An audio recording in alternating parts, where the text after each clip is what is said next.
आज मैं आपके लिए इतनी ज़्यादा स्मार्ट टिप्स एंड ट्रिक्स की वीडियो लेकर आई हूँ कि आप देखकर बिल्कुल शॉक्ड रह जाएंगे। तो जैसा कि मैं आप सभी के लिए रेसिपी की वीडियो लेकर आती हूँ, पर आज मैं आपके लिए टिप्स एंड ट्रिक्स की वीडियो लेकर आई हूँ जो आपके लिए बहुत ही ज़्यादा यूज़फुल होंगी। चैनल पे अगर नया है तो प्लीज़ से प्लीज़ सब्सक्राइब कर लेना, बेल आइकन प्रेस कर देना ताकि आगे आने वाली वीडियो की नोटिफिकेशन आप तक पहुँच जाएँ। तो चलिएगा चलते हैं फर्स्ट टिप एंड ट्रिक की तरफ। तो देखिएगा, नॉर्मली जब हम कढ़ी बनाते हैं ना तो उससे क्या होता है, उसकी जो पकौड़ियाँ होती हैं ना वो बहुत ज़्यादा मतलब ऐसे टाइट टाइट सी होती हैं और आपको बहुत मेहनत करनी पड़ती है। तो देखिएगा, मैंने ये दो कप जो है बेसन लिया है जिसमें मैंने नमक और लाल वाली मिर्च डाल ली है। अब मैं पानी डालकर इसका अच्छे तरीके से घोल बना लूँगी। नॉर्मली क्या होता है, आपको ना बहुत ज़्यादा मतलब बेसन ना बहुत फेंटना पड़ता है। तो देखिएगा, इसको बिल्कुल सॉफ्ट बनाने के लिए ना मैंने आधे चम्मच से बिल्कुल कम ना सोडा लिया है। तो इससे ना क्या होगा, इससे ना तो आपको मेहनत की ज़रूरत पड़ेगी, मतलब ना ही ज़्यादा आपको फैटना पड़ेगा, बस घोलो और आराम से पकौड़ियाँ तल लो और इतनी ज़्यादा फोकी फोकी पकौड़ियाँ बनकर तैयार होंगी कि आप सोच भी नहीं सकते हो। मतलब ऐसी कि बुढ़ा हो ना, बुढ़ा भी एकदम से खा ले आराम से, छोटा छोटा बच्चा भी खा सकता है, इतनी ज़्यादा फोकी बनकर तैयार होंगी। और ना ही आपको मेहनत की ज़रूरत लगेगी और बिल्कुल एकदम से मज़ेदार सी पकौड़ियाँ एकदम फूली फूली बनकर जो है तैयार हो जाएंगी। तो देखिएगा, मैं आपको तल के दिखा देती हूँ। तो आपको तोड़ के दिखाऊंगी कि कितनी ज़्यादा, देखिएगा आप देख ही सकते हैं कितनी ही ज़्यादा मतलब सॉफ्ट एकदम बनी है। एकदम से रुई नहीं होती है, रुई जैसे रुई को पिचकाओ और वो अपनी उसमें आ जाती है। तो देखिएगा कितनी ज़्यादा सॉफ्ट जो है हमारी पकौड़ियाँ बनकर तैयार हुई हैं। तो अगर मेरी ये टिप एंड ट्रिक अच्छी लगी हो तो प्लीज़ से प्लीज़ लाइक एंड शेयर कर देना और चैनल को कर लेना सब्सक्राइब। तो चलते हैं अब नेक्स्ट टिप एंड ट्रिक की तरफ, जो बहुत ही ज़्यादा मज़ेदार टिप एंड ट्रिक है और आपके लिए बहुत ही ज़्यादा यूज़फुल होंगी। तो देखिएगा, नॉर्मली ना हमारे घर में क्या होता है, सब्जियाँ आती हैं और ये सब्जियाँ ना थैलियों में आती हैं ज़्यादातर सभी के घरों में। तो हमें क्या करना है, ये जो सब्जियों की थैलियाँ आती हैं तो आप क्या करते होंगे, इस तरीके से फाड़ के मतलब थैली को जो है फेंक देते होंगे और सब्जी का यूज़ कर लेते होंगे। पर मैं आज आपको ऐसी ट्रिक बताऊंगी कि आप आज ये टिप देखने के बाद इस थैलियों को बिल्कुल भी नहीं फेंकेंगे। तो देखिएगा, इस तरीके से बंधी हुई होती है। तो आपको क्या करना है, एक तरफ से इस तरीके का मतलब खूब एकदम इतना टाइट कर लेना है, जैसे तार होता है ना, इस तरीके का मोड़ मोड़ के इसे इतना टाइट कर लेना है। तो देखिएगा, इस तरीके से प्रेशर लगाना है पीछे की तरफ, और क्या होगा, जो दूसरी तरफ से जो है वो थैली की जो एक साइड है वो पीछे से निकल आएगी और आराम से जो है ये थैली बहुत ही ज़्यादा ईजिली जो है खुल जाएगी। इससे क्या होगा कि आप ये थैली को फेंकेंगे भी नहीं और ये यूज़ में भी आ जाएगी। तो देखिएगा, मैं इस तरीके से थैली को बहुत ज़्यादा आराम से खोल लूँगी, क्योंकि सब्जी वाले जो होते हैं ना वो बहुत ज़्यादा टाइट करके बांधते हैं थैली को, जिससे थैली खुल नहीं पाती है और मोस्टली सभी लोग ना फेंक देते हैं थैली को फाड़ के। तो आपको थैली को फाड़ के फेंकना नहीं है, आप इसको रीयूज़ कर सकते हैं दोबारा से। तो देखिएगा, मैंने आपको इतनी ही ज़्यादा यूज़फुल टिप बताई है। टिप अच्छी लगी हो तो लाइक एंड शेयर ज़रूर कर देना। तो चलिएगा फिर चलते हैं नेक्स्ट टिप एंड ट्रिक की तरफ। तो क्या होता है, नॉर्मली जब हम आटा मल के रखते हैं ना तो हमें रोटी खाने के बाद ना गैस बन जाती है पेट में, और मतलब डिसबैलेंस हो जाता है हमारे पेट का। तो हमें क्या करना है, आप नमक का यूज़ करते हैं तो आप कर सकते हैं आटे में नमक, और अगर नहीं करते हैं तो आप इसको बिल्कुल स्किप कर सकते हैं। तो देखिएगा, मैंने ये जो है 2 से 3 पिंच ना हींग ली है। हींग से क्या होता है, हींग ना हमारे डाइजेस्टिव सिस्टम को बहुत ज़्यादा अच्छा करती है। और मतलब अगर जैसे आपको रोटी खाने के बाद एकदम से गैस बनती होगी ना आपके पेट में, या फिर आपके पेट में दर्द होता होगा, तो इसी हींग को डालने के बाद ना आपका पेट बिल्कुल सही रहेगा और रोटी भी आराम से आप हजम कर जाएंगे और आराम से 2 से 3 रोटी एक्स्ट्रा और खा जाएंगे। क्योंकि जब रोटी परेशान नहीं करेगी तो आप जाहिर सी बात ज़्यादा खाएंगे। और हींग से क्या होता है, हींग से टेस्ट भी बहुत अच्छा आता है और आप इसे अपने बच्चों को भी खिला सकते हैं। तो बच्चों को भी इसका कोई मतलब अनहेल्दी नहीं है, आराम से आप उसको खिला सकते हैं अपने बच्चों को। तो इस ट्रिक को ज़रूर से ज़रूर आजमाना और देखना कि आपको जो है रोटी खाने के बाद उसके बाद बिल्कुल भी गैस नहीं बनेगी और आराम से रोटी जो है आपकी पच जाएगी।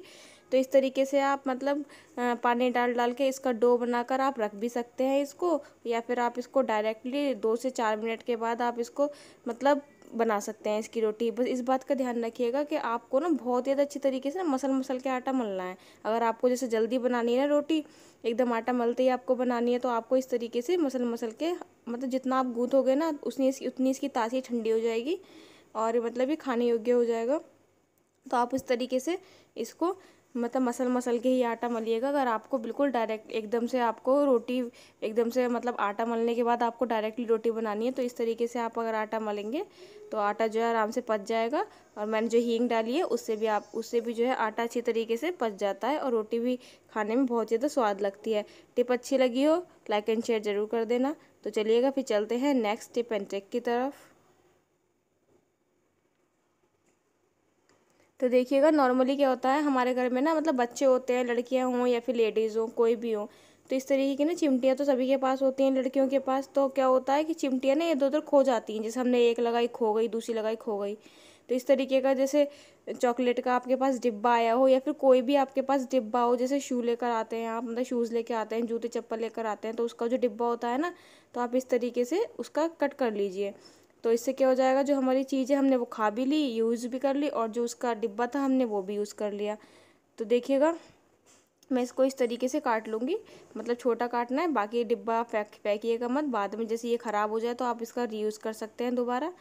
तो चलिएगा मैं इसकी पॉली हटा देती हूँ। तो देखिएगा इस तरीके से मैं इसका जो है कबाड़ से जुगाड़ करूँगी। मतलब आप इसे फेंक ही तो देते डस्टबिन में, आप क्या करते इसको फेंक देते, पर मैं इसको फेंकूंगी नहीं, मैं इसका इस तरीके से यूज़ कर लूँगी। तो इससे क्या हुआ, हमारा जो चिमटियाँ हैं वो भी बच जाएंगी, मतलब खोएंगी नहीं। ऐसा क्या होता है बच्चे ना इधर उधर जैसे एक लगाई तो फिर डाल दी, फिर क्या करा दूसरी निकाल ली पत्ते में से, तो फिर क्या होता है इस तरीके से ना मतलब सारी चिमटियाँ ना खो जाती हैं। तो इस तरीके से ना आप टक करके रख सकते हैं, जिससे आपकी चिमटियाँ खोएंगी भी नहीं, और आराम से आप इसमें से एक लगाओ और आराम से अपने सिर में लगाओ जो भी आपको लगानी है, फिर दोबारा से इसमें लगा दो। तो आप इस तरीके से इसका यूज़ कर सकते हैं। तो देखिएगा मैं सारी चिमटियों को इसमें लगा दूंगी। और कितनी ज़्यादा यूज़फुल टिप है ये। हम चॉकलेट खाकर डिब्बा फेंक ही तो देते हैं, या फिर जूते चप्पल लेकर आते हैं तो उनका भी डिब्बा आप फेंक देते हैं, तो उनका डिब्बा फेंकिएगा मत, आप इस तरीके से इसको यूज़ कर सकते हैं। तो देखिएगा मैं सारी चिमटियों को इसके अंदर लगा दूंगी। और चिमटियाँ क्या होंगी, आप अगर 2-3 महीने तक आराम से आपकी चिमटियाँ चल जाएंगी। क्या होता है वरना हमें लेकर आनी पड़ती है बहुत जल्दी जल्दी, तो क्या होता है फिर हम खो गई तो फिर हम दोबारा ले आए मार्केट से। तो आप इस तरीके से ना इसका क्लेचर भी इसके अंदर लगा के रख सकते हैं। तो क्या हो गया, कितनी ज़्यादा यूज़फुल ये टिप हो गई। तो अगर टिप अच्छी लगी हो तो लाइक एंड शेयर ज़रूर कर देना। तो चलिएगा आप चलते हैं नेक्स्ट टिप एंड ट्रिक की तरफ। तो देखिएगा नॉर्मली ना मतलब कुछ कुछ शहरों में तो जो क्या होता है धूप आती है, और कभी कभी क्या होता है ठंडों में, या फिर बहुत से शहर ऐसे होते हैं जहाँ पर गर्मियों में भी धूप नहीं आती है, मतलब वहाँ का वेदर अलग होता है। तो क्या होता है ये आपके दालें होती हैं, चने होते हैं, इनमें क्या आ जाती है, नमी आ जाती है, जिसके कारण इनमें कीड़े कीड़े पड़ जाते हैं। तो आप क्या करें, क्योंकि अगर आप कढ़ाई में भूनेंगे तो क्या होगा, वो भुन जाएगा, मतलब ये तो चने जो होते हैं ना ये तो मतलब फट जाएंगे, मतलब इस तरीके से भुन जाएंगे जो खिले वाले चने होते हैं। तो आप क्या करें, इस तरीके का कोई भी, अब मैंने तो छलनी लिया है इस तरीके का, मतलब ये लिया है करछुल लिया है। आप क्या करें, वो छलनी आती है ना जैसे पूड़ियाँ वूड़ियाँ तलने वाली जो होती हैं, आप उनका भी यूज़ कर सकते हैं। और इस तरीके से इस पर रखें, इस पर फैलाएं अच्छी तरीके से, और इसको जो है मतलब आंच दिखा दें डायरेक्टली गैस पर।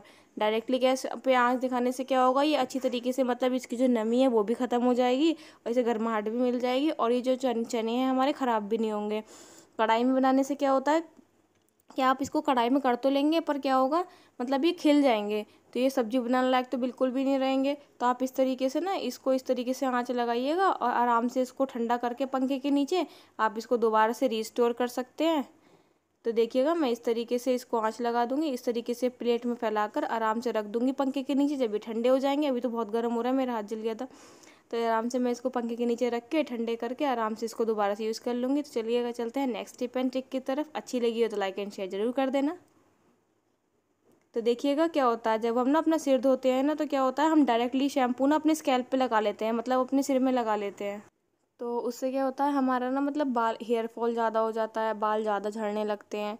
तो मैं आज आपको ऐसी ट्रिक बताऊंगी कि शैम्पू लगाने के बाद आपके बाल बिल्कुल भी नहीं टूटेंगे और बिल्कुल भी नहीं झड़ेंगे। तो आप जिस भी कंपनी का आप शैम्पू यूज़ करते हैं, मैं तो आयुर्वेदिक का शैम्पू यूज़ करती हूँ, तो आप क्या करें 3 से 4 चम्मच जो है मतलब पानी लें, और उसमें जितना भी आपके बालों की ग्रोथ है उस हिसाब से आप इसमें शैम्पू ले सकते हैं। तो मैंने ये 2 चम्मच जो है शैम्पू लिया है। तो मैं इस तरीके से मतलब इसको घोल लूँगी, इसका झाग बना लूँगी। तो इस तरीके से ना मैं अपने सिर में लगाऊंगी इसको। तो इससे क्या होगा, और इस बात का जरूर ध्यान रखना है कि आपको पहले अपने बालों को गीला कर लेना है, उसके बाद ही आपको ये लगाना है। तो देखिएगा आपके बाल धोने के बाद बिल्कुल भी नहीं टूटेंगे। तो इस तरीके से आप शैम्पू का यूज़ कीजिएगा। वीडियो अच्छी लगी हो तो लाइक एंड शेयर जरूर कर देना। चलिएगा मिलते हैं नेक्स्ट वीडियो में, जब तक के लिए बाय।